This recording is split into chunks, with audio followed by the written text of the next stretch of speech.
produces, sabihin natin, almost 90% of all its rice requirement.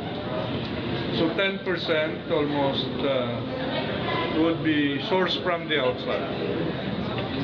Now, with the rice tariffication law, as you have been following,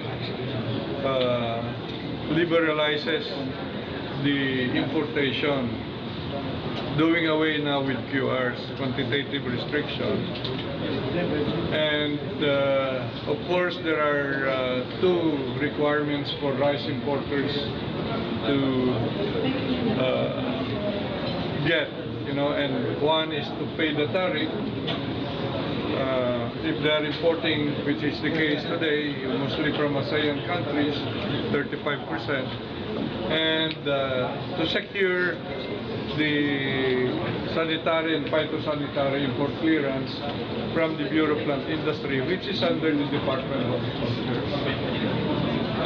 So that has been the case since March 5 of this year, and so today our data would indicate that there are about 3 million metric tons of rice that have been imported.